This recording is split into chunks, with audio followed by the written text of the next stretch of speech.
And days after his return, the president-elect Bola Tinubu has continued to engage with critical stakeholders at the Defense House while setting agenda for his tenure as the president of Nigeria.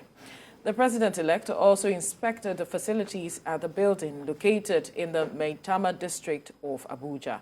This move is in preparation for the formal inauguration of the new administration on May the 29th. TVC News State House correspondent Femi Akonde has details. The motorcade of the president-elect, Asiwaju Bola Tinubu, goes to the Defense House in Abuja.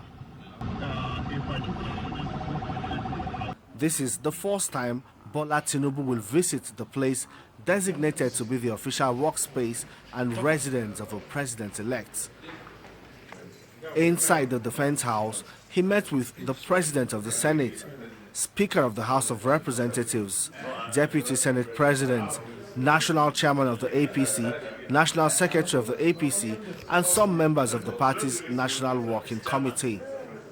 What these men discussed was not made public, but there has been so much talk about the leadership of the 10th National Assembly and the interest it is generating among Nigeria's political class.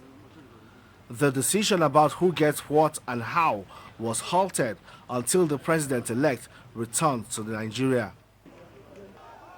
His arrival on Monday has already flagged off intense negotiations, consultations and lobbying.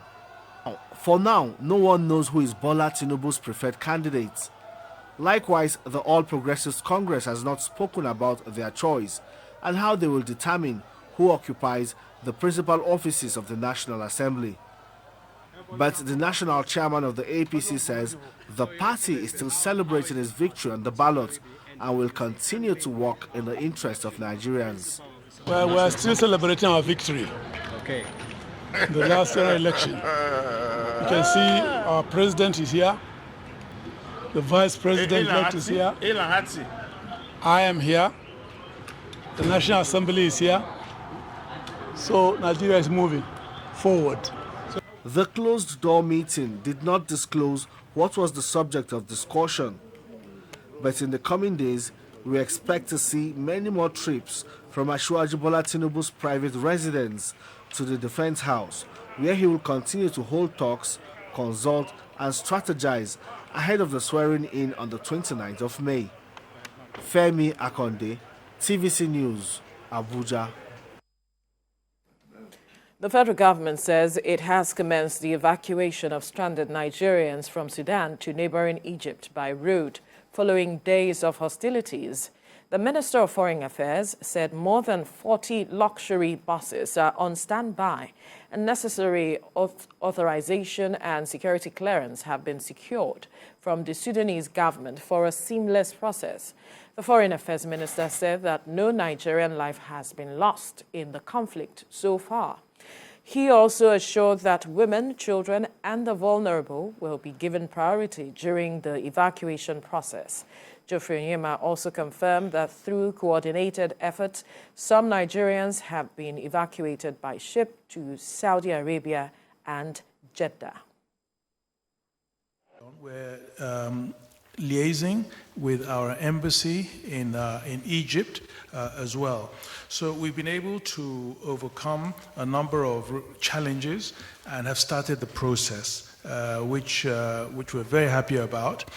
We secured a significant number of luxurious buses because the distances are quite considerable, and so we've started the process, and it'll take maybe a couple of days to evacuate. And following the fire incident that broke out at the Bodija Plank Market in Ibadan, affected traders have expressed shock over the tragic incident. Olaide Oyewole was there in our report. Amidst the heavy air with the smell of smoke, some are gathered around the burnt-out remains, while the affected traders looked for some salvageable items amidst the devastating rains. The sight of those standing in silence, talking to each other in low tones, is evident as they recount the events that led to the fire and expressed grief at the loss of their possessions. Eyewitnesses say the outbreak came so sudden that they were unable to pick any item out of the scene.